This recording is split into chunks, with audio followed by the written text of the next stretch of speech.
Love Your Kitchen, Designing the Heart of the Home, proudly sponsored by Blum, the podcast where we explore the art of crafting your dream kitchen. I'm your host, Faye Newman, a freelance kitchen designer with a passion for creating spaces that truly reflect the heart of the home. Hello and welcome to another episode of the Love Your Kitchen podcast. As ever, thank you very much for joining me. So today I'm joined by Luke Thomas, who is the design director at a company called John Cullen Lighting, which is an award-winning architectural lighting company renowned for both its innovative designs and high-quality products. And I believe Luke has over 17 years experience within the industry, so we're in safe hands in regards to obviously what we're covering today for, in this podcast for you. So by the end of this episode, you'll walk away with a clear understanding of where to begin with kitchen lighting, how to layer lighting effectively in a multifunctional space, what to expect from sort of the design and specification process as well, because we know how much that can differ per client, and also, the latest sort of lighting trends and styles that are really popular at the moment. So, Luke, thank you very much for coming onto the show. Thanks for having me. You're Very welcome. excited. I know. It's going to be a great conversation. I'm excited as well. So let's talk a little bit more about the company's heritage then, and can you share sort of the story behind John Cullen Lighting? How did it all begin? Yeah, unfortunately, I've been here 17 years, but I wasn't here at the beginnings, Okay. and I've never met John Cullen, but I've heard he was quite a creative man. So there was someone called John Cullen. He had experience in lighting for production, like TV and theatre and these sorts of things. And that's really where we sort of see lighting sitting within residential environments as well. So bringing what you see at the theatre almost into your home. And the core principles, like you imagine when you go and see like a West End production, like you're completely transfixed on what's happening on the stage.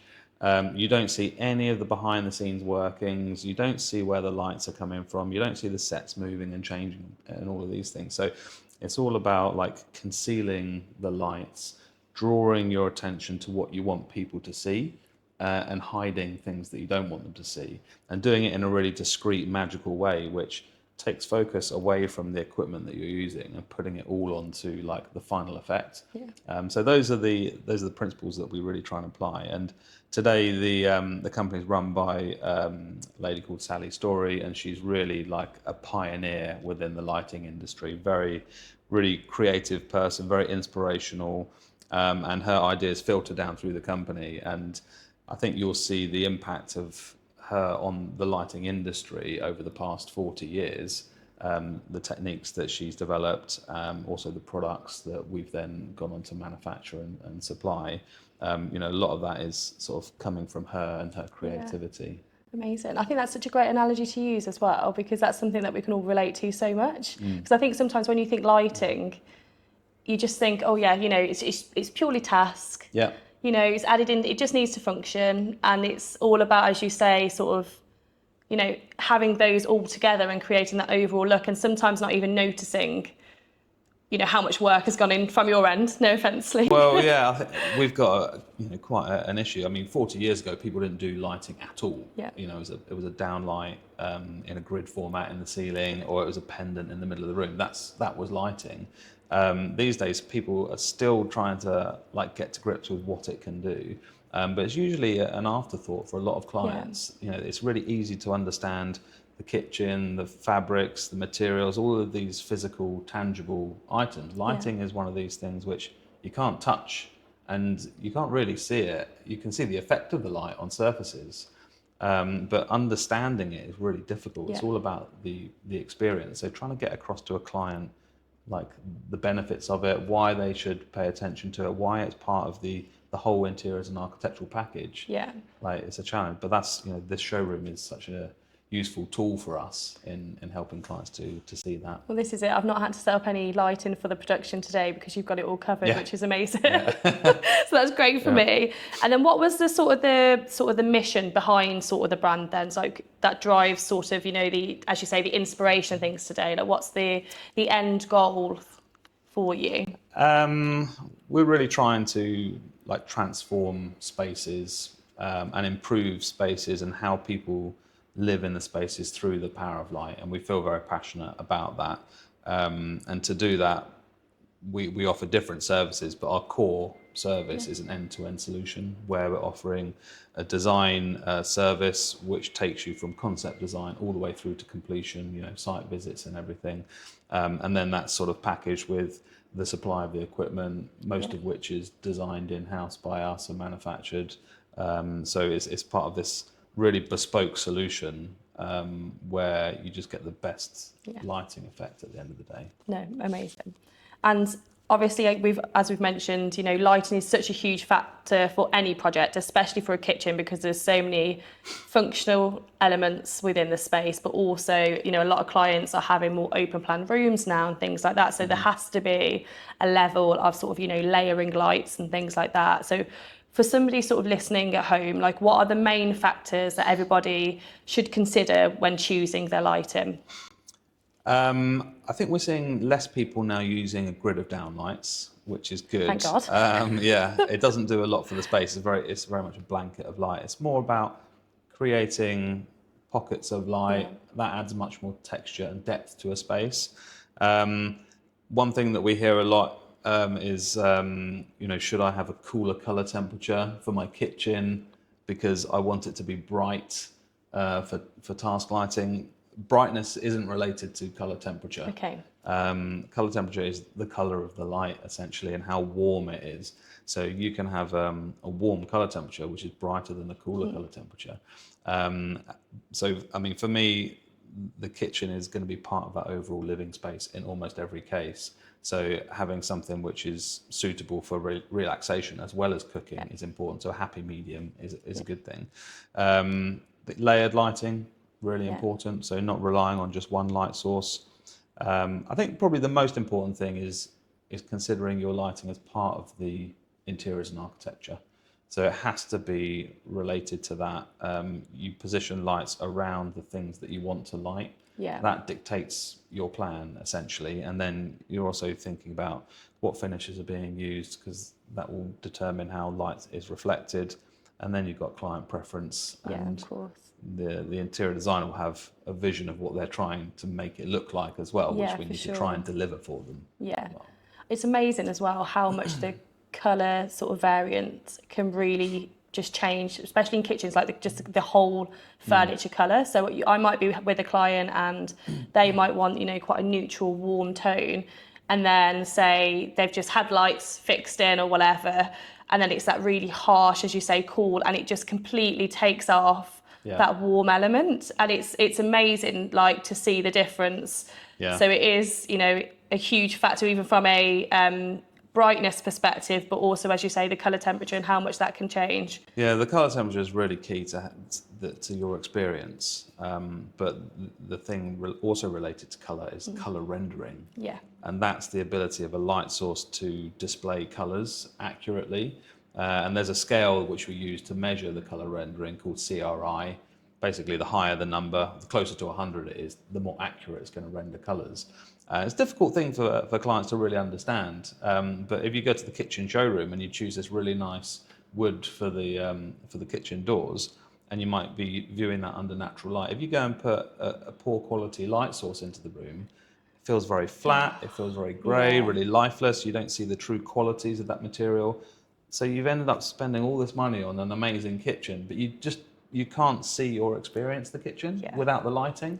So they go hand in hand. Yeah. You have to invest in both. And I always say this to clients, that you've got to take your sample back with you, see the natural light, and then also, as you say, like, piece it, as you mentioned, with the different lighting finishes and things that you need from there. But because there's a lot of artificial lights as well within a showroom, that's also what takes, and it happens a lot with clients. So I think that's a really good point that you've mentioned, actually. Yeah, well, we tried to speak to some of our kitchen contacts and make sure that they've got good lighting. We tend to try and support them with some good lights, and some of them have our product in there. Yeah, like, you want to display your product under a light in which it's going to be seen in someone's home.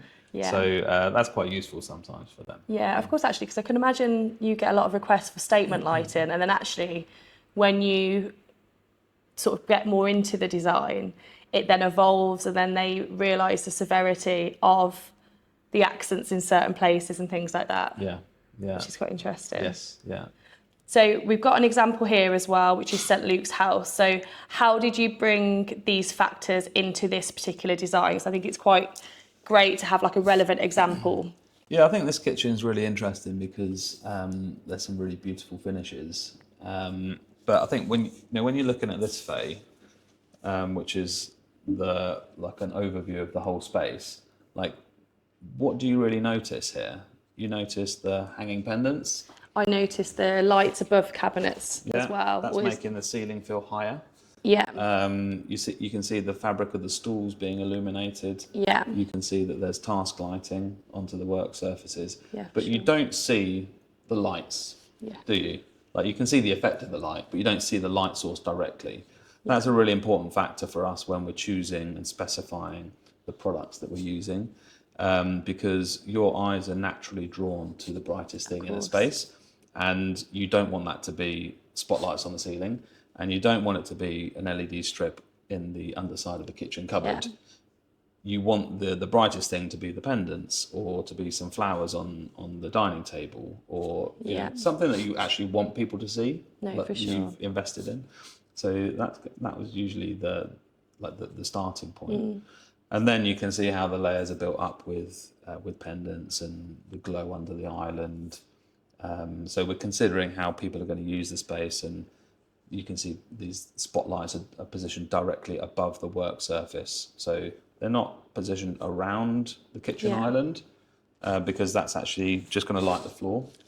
Or if you're standing at the island, the light's going to hit the back of your head, and that's going to cast a shadow onto the work surface. So sometimes having more lights makes it more difficult to see what you're doing. So how ironic. Yeah, it can work like that. So we're thinking about, you know, where you're going to perform tasks. That's where you need the light. So put it there. If you don't need the light there, you know, don't have it. And you need these instances of light and shadow. It's always a play between the two elements, and you're creating contrast. So by lighting some things to a higher intensity, you draw more attention to them. Amazing. It's so interesting. And as you say, this is quite a bold kitchen, or quite a bold sort of colour scheme from a furniture perspective, but it doesn't look harsh due to the softness of the ambient lighting and just the general lighting in the room. There's contrast between the finishes, isn't there? Yeah. I think one thing you don't see here really is the integrated cabinet lighting, because the image here was taken quite early on during the dressing of the project. Yeah. So those cupboards don't have any objects in them. Okay. So if you don't have objects in there, there's nothing for the light to actually catch on. As soon as they put things in there, there's things for the light to bounce off. So suddenly it feels brighter, and you see through the glass, and those will be really interesting elements of this space as well. So talking behind the doors then as well, within this scheme, did you add lights anywhere else, or would you add lights anywhere else? Like when you're opening drawers, things like that? Like what's your sort of take on that? I know it's probably dependent on the client and projects and things like that. Yeah, but it's dependent on the client. Also the budget as well. Yeah. Like having a light in every drawer is going to add a lot of cost. And it's not just the cost of the product, it's the cost of the electrician, you know, cabling that in, the kitchen company routering it in. It's the coordination between the different design elements as well.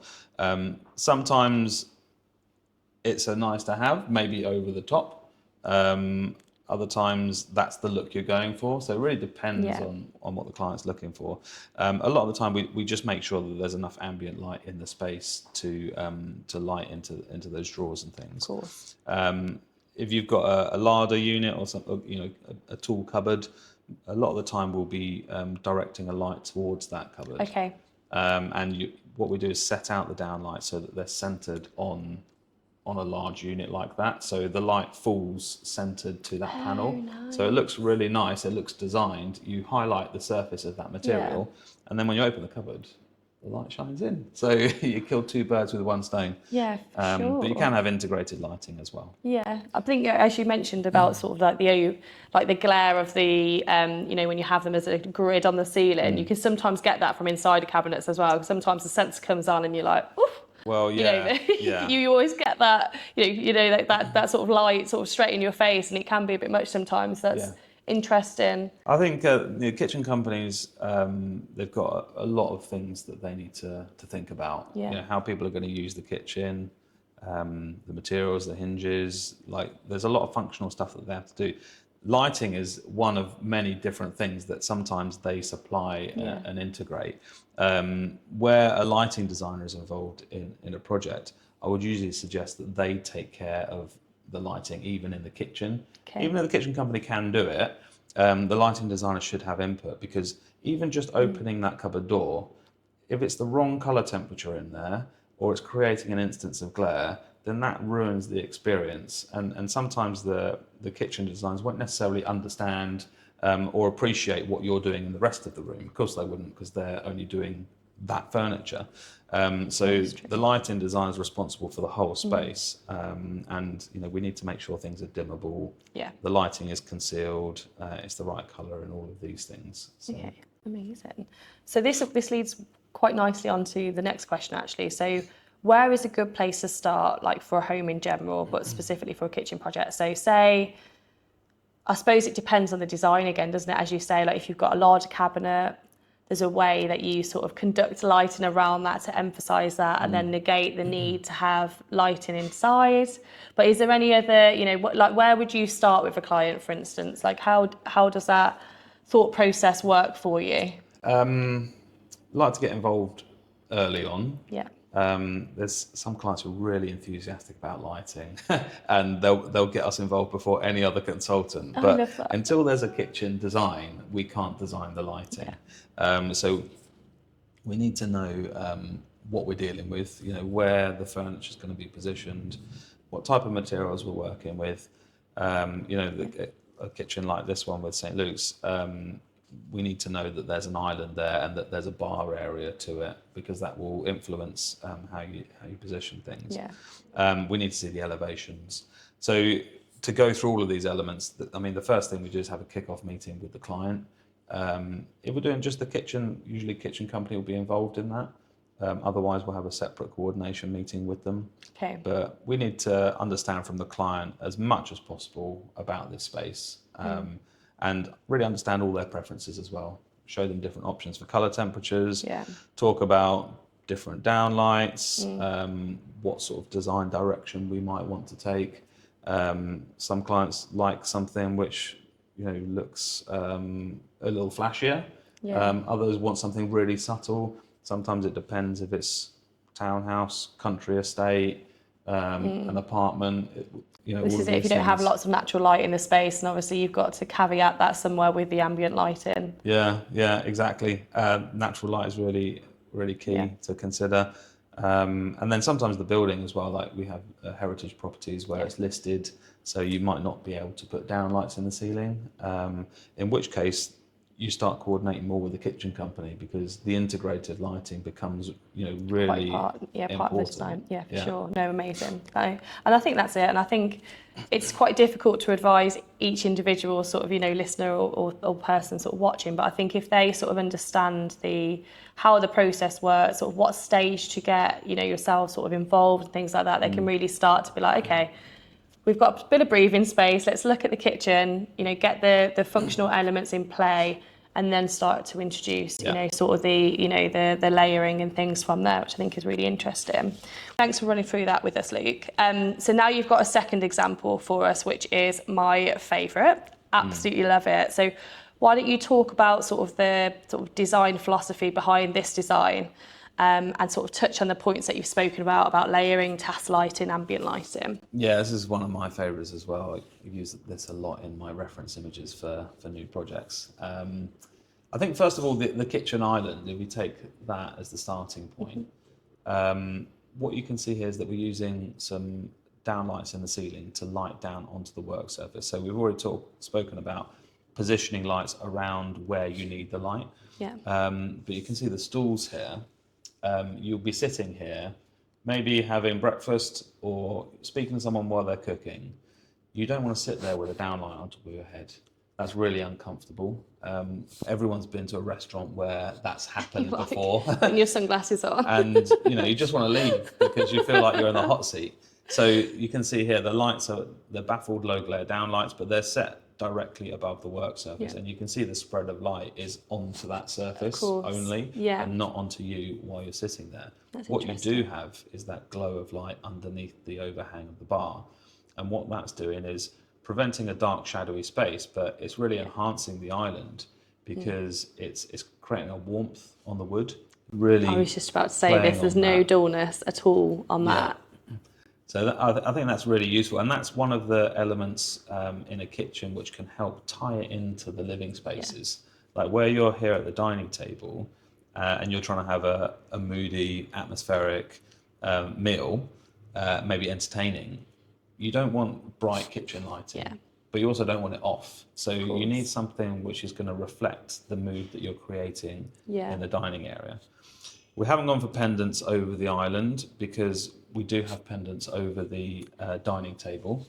We also have pendants over the bar area as well. So these were the main two sort of focuses.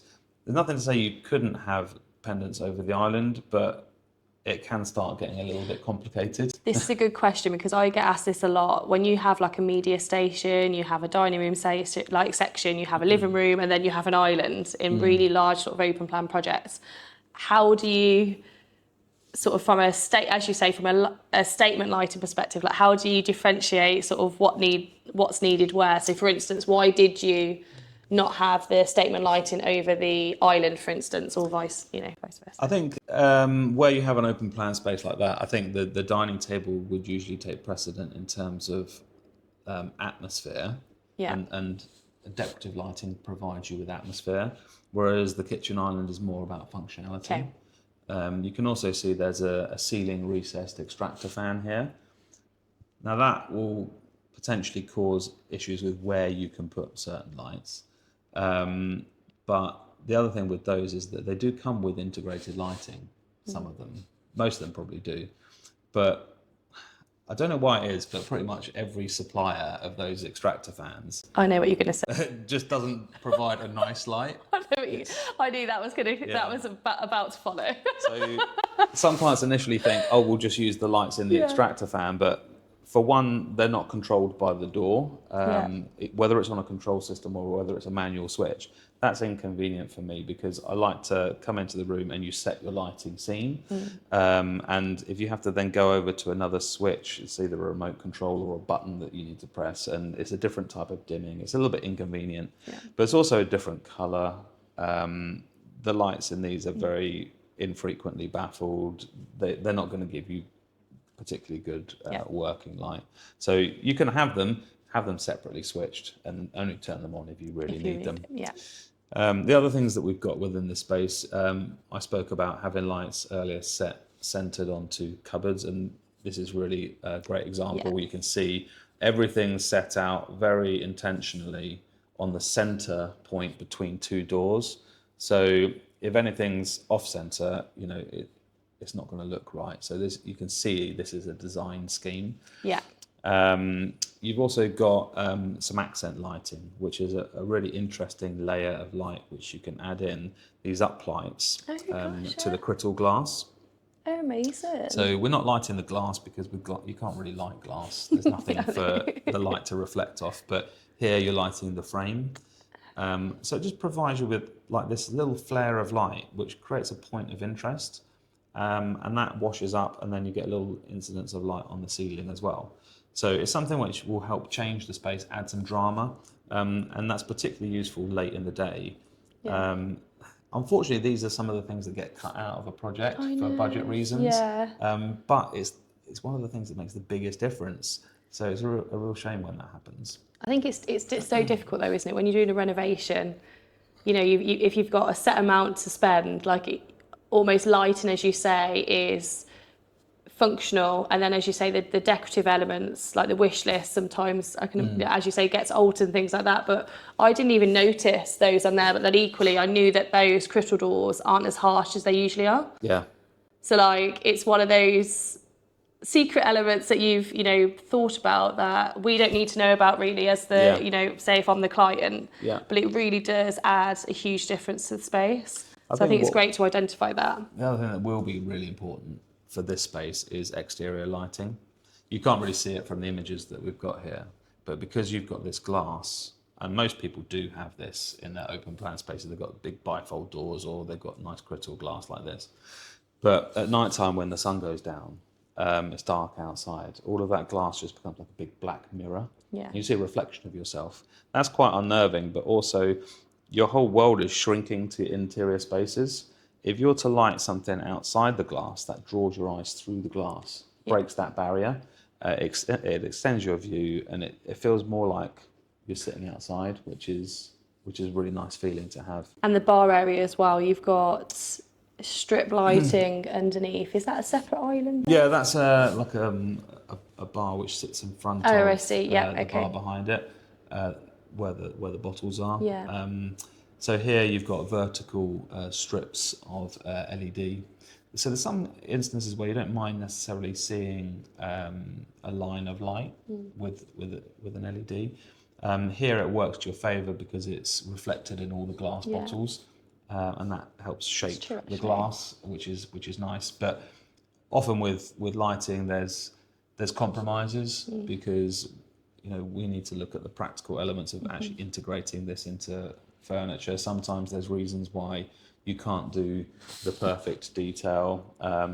You're always having to work with other project members to get the final result. So that's another factor to consider. Yeah, for sure. And I think just before we sort of move on to your third example, when we're looking at the statement sort of light in here, how come you've gone for something quite similar to from almost like a neutral sort of natural element and sort of that pieces in well with the natural wood? Like, how come you've decided to go down that route as opposed to go for maybe what's really popular, like a really big sort of metal sort of chandelier sort of type or something like that?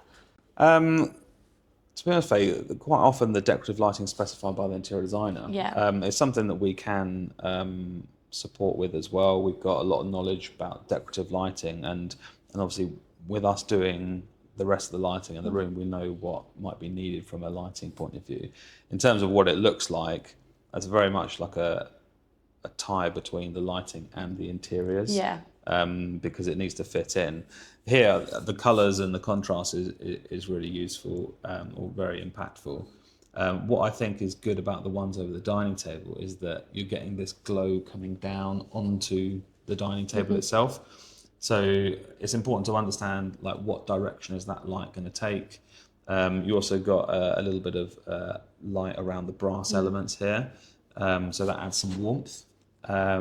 If we didn't have a light here which was providing you with light coming down onto the table, then we'd probably be looking at integrating some architectural lights between the pendants as well, to give you more focused down light. Like some pendants are more about uplighting or like just completely ambient light, rather than getting some light as an accent down onto the table. So I suppose as well, if they're like glass, like the sort of beautiful sort of circular glass pendants and things that you can get, I suppose as you say, there's nothing to reflect for that light to reflect off. So it's not actually tunneled to point to a particular space that you might need. So that's again it's really interesting to know. Something like that, because you're seeing the light source directly in a lot of cases, and on full brightness, it's too bright. If we're using a scene system for these spaces, which is often the best thing to do, because like here you've got the dining area, you've got the kitchen, you've got the bar area.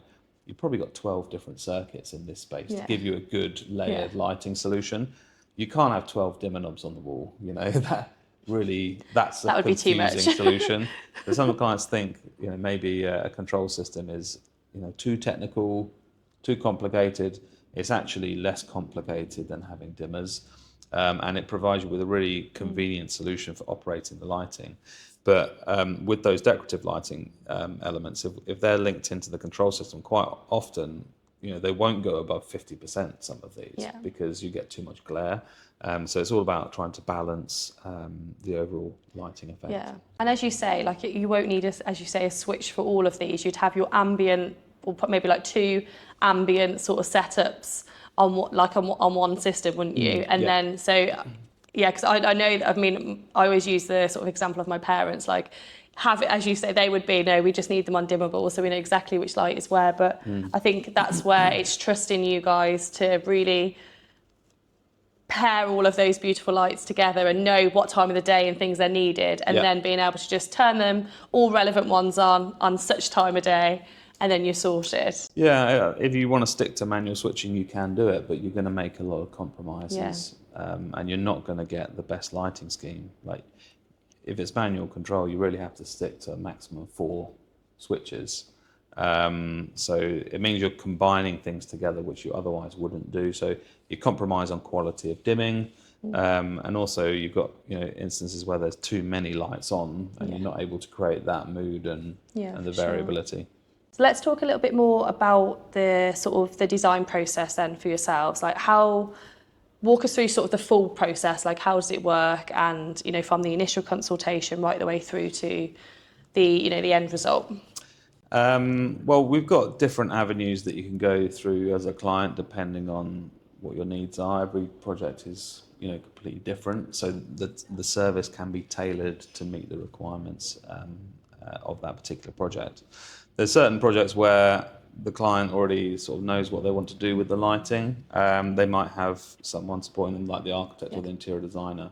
So we've got a team who can just specify the lighting and supply it and answer any technical queries. But then we've got the lighting design service, and that's where it's really sort of end to end, and where you will end up with the best results.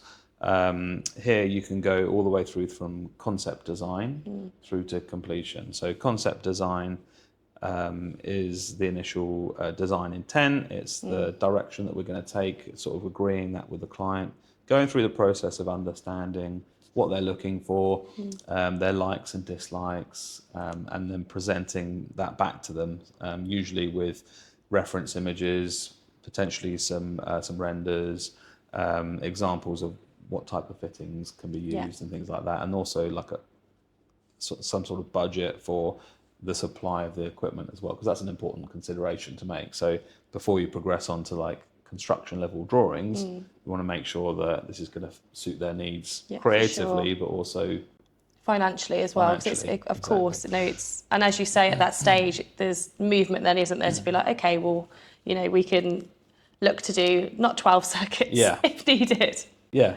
and so they will hopefully give you some feedback, and usually clients say, start off just by giving us what you think is the best design. Yeah. And if we need to, we'll work back from there. Yeah, of course. So once we've gone through the concept design and presented that back and incorporated the feedback, we're on to detailed design, and that's the construction level information. So it's fully detailed plan. That will show the exact position of all the lights, so how far away from the wall they are, also what circuit they're on, what beam angle is installed, because with the downlights, you're not just putting a downlight in, you've got the fitting itself, you've got options on the spread of light, so super spot, narrow, medium, wide, super wide, depending on what you want to create. There's also different lenses that you can fit inside, which help sort of shape and control the light to perfect it. We'll link it onto, or we'll indicate on the drawings what circuit it should be grouped with as well. Of course. And then you've got accompanying the drawing, you've got a schedule of all of the equipment, so sort of broken down circuit by circuit. It creates a load for you as well, so you understand how much power consumption is there on the project, and where there's controls, we'll specify the controls and design those systems. And also where lighting is incorporated into the kitchen furniture, we're speaking to the kitchen company and working out how that can be done. Usually we don't want to see the light at all, and we want to make sure it's concealed from the client's view. So we'll be speaking to the kitchen company, okay, can you do a little downstand baffle to tuck the light behind? Can we thicken up a carcass slightly to hide a light? These things. And then that all goes off to the site team.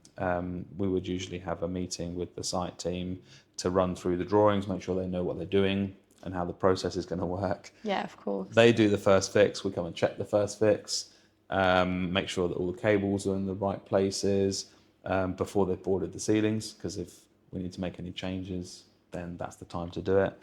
And then you're sort of in this management phase where the project is progressing on and the site team are busy constructing, but you're answering queries. Yeah. You're liaising with the client about the decorative lighting, and the interior designer maybe specifying, the bulbs and things like this. And then we come back once the project has been installed, and we do snagging.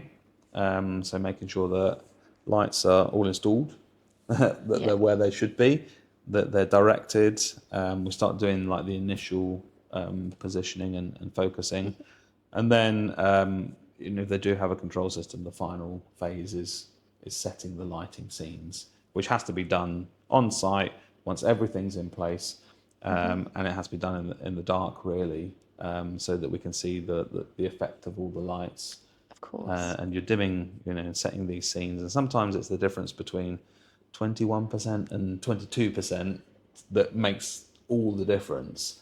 And just finessing how that feels in the property on site. It's so great to hear, though, the level of detail that you do go into. Like, it's not a case of you just do the plan and then you're like, okay, best of luck. Want that, but, that's then down to them to actually implement it. No, for sure. But it's better if we do it, really, because we can then make sure that the outcome is as good as it can be. And when you sort of talking about sort of having sort of spotlights or a single spotlight above each of the doors like this, obviously the furniture, as you say, needs to be definitely central to where that light's coming down. So naturally you'll have the furniture widths, depths and heights, that sort of thing. Yeah. But obviously if it's like a self-build, or if it's, you're working off plans, sometimes they alter from a plasterboard thickness. Like, even if, when you're looking at sort of the infrastructure perspective, like how do you manage, do you have to do like a site visit, or do you just say, can you just send over the final measurements once it's plasterboarded, and then? Yeah, it's usually a case of making sure that we've got the latest drawings from the kitchen company. There's always going to be joists and things that are in the way, and there's other services that need to be accommodated, like air conditioning and plumbing and all of these things. Lighting's not the only thing that you need to consider. Yeah. So sometimes we have to rejig, but the more that we can sort of fix down and agree, the better, really. Okay. If you're slightly off centre to a cupboard, it doesn't matter too much. You can direct it, and we can. Okay. You can smooth that over. I'm just envisaging you were there on site being like, this needs to be moved over by 5 mil. Yeah. Well, it's a little bit infuriating sometimes when the electrician decides to move things around without telling you. So if there's any instances where there's a clash or there's a change, then we need to be notified, really, and then we can say, okay, if you can't do that, let's do this instead. Of course, Yeah. That makes sense.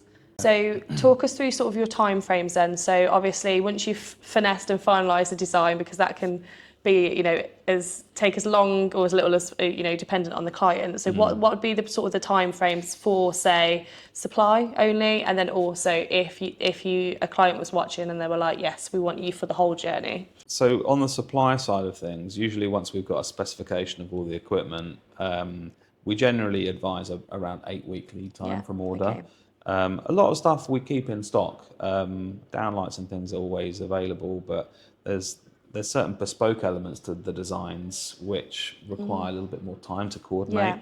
And certain products are built to order because they're very sort of specific to what you want to do. With the design, we always start with a fee proposal where we're agreeing with the client what we're going to do, what we're going to deliver, and the scope of works, and also the stages that we're going to go through, and obviously the fees related to that. That usually takes a couple of weeks to agree with them. Sometimes clients take 6 months to decide whether they want to use us or not. Once we've been appointed, we would then book a kick-off meeting, and I would say concept stage is usually sort of 3 weeks. Detailed design stage is usually the same, but it really depends on the project. Quite often the kitchen is not just the only space we're doing. It's part of a much larger project, and we're working on everything together. But sometimes we get calls from clients saying, my electrician's asked me for a lighting plan. I don't have one. I need it, in Now, ASAP. or I need it Yeah. yesterday because I forgot to email you on that day. Yeah. So we might say, okay, we can't get it to you tomorrow, Yeah, but of course. this is what we can do. So we try and be flexible, Yeah, for sure. and accommodate clients as much as we can. But the more notice, the better, really. So things can be carefully designed and For coordinated. sure. Yeah, no, amazing. And I suppose it's as well, like, as you say, from a coordination perspective, but also just making sure that the infrastructure and things is all there as well. So like the more time you have, the more time you've got to maybe if they've got any beautiful architectural elements, it's about, creating a feature out of those and things like that. So I think, and it's less rushed then for the client as well, because they've got so many, like when you're renovating, you've got so much going on in your mind, haven't you? So many decisions. You don't realise all this And until also you start costs renovating. as well. Like you don't want to course. introduce new costs to a client like later on in the project, because things are always spiraling out of control anyway. Yeah. So it's better to budget for it early on. Yeah, And the later you leave it, the more likely you are to have to compromise, because you can't get to a cable to where you might want it, or the kitchen furniture is already in manufacture. You can't do anything with that. So No, of course. earlier the better. So this is going to be my final question to you. What's your favourite project that you've ever worked on, and why? Oh. This wasn't on the question list either, so I've just threw this at you because you've already given us so many amazing design tips. I'm not sure I have a favourite. I think one of the really interesting things about us is that no project is the same. They're all different. I've worked on some really nice apartments in London, which are more sort of town pads. Some big country estates, 15th century manor farms. A recent one that we've done is up in Scotland for a really nice client, an interior designer up there, and it's like a holiday home, but on like a really amazing level. I love that so much. It's a beautiful setting. There in the basement, you've got a swimming pool, you've got a 2-lane bowling alley, you've got a bar, like a whiskey bar. Amazing. You've got a kitchen on the upper level. You've got amazing views. It's all vaulted. You've got lots of wood elements. So there's so many different things with the lighting. And you've got this amazing spiral staircase through the core of the building with a huge skylight above it. There's so many really interesting features within that space that I really enjoyed being part of that. Yeah, for sure. There's lots of different projects. I think I'd struggle to really pin it down to one of them. That's good though. That means that you've just got so much happening, and so many projects that you're working on, which is great to hear. And I think I've seen on sort of Pinterest, like when you see beautiful sort of full house renovations, the spiral staircases and the really long pendants down the middle. Yeah, just looks amazing. Yeah.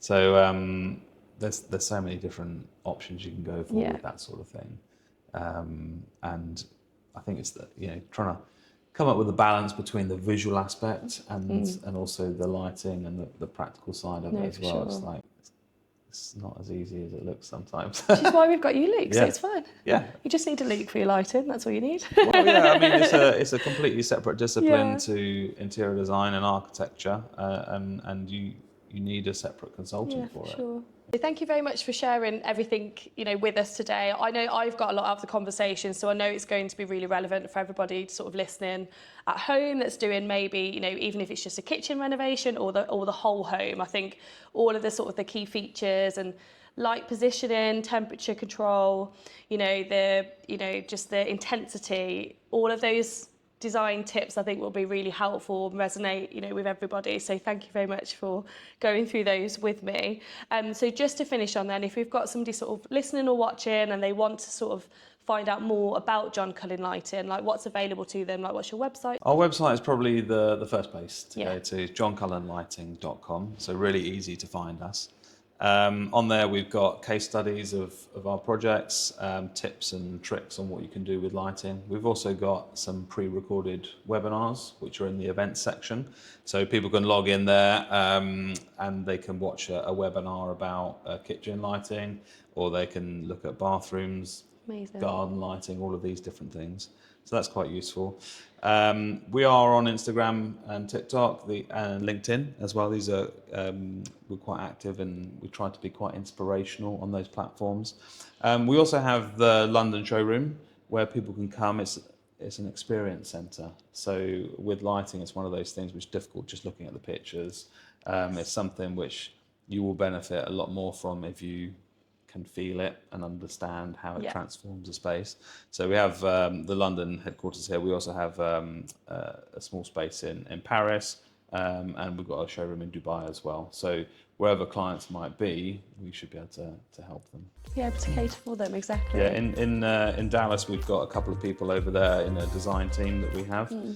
So if there's any sort of stateside projects, then we've got a lot of support over there as well. Oh, brilliant. You're going to be taking over the world. It's great. Hopefully. Yeah. Well, no, thank you very much again. All right, no problem. Thank you for having me. Thank you for taking the time to watch this video today. If you have liked what we have spoken about, why not like and subscribe to this YouTube channel. Also, what you can do is click on the notification bell to keep yourself notified of all the new content to come.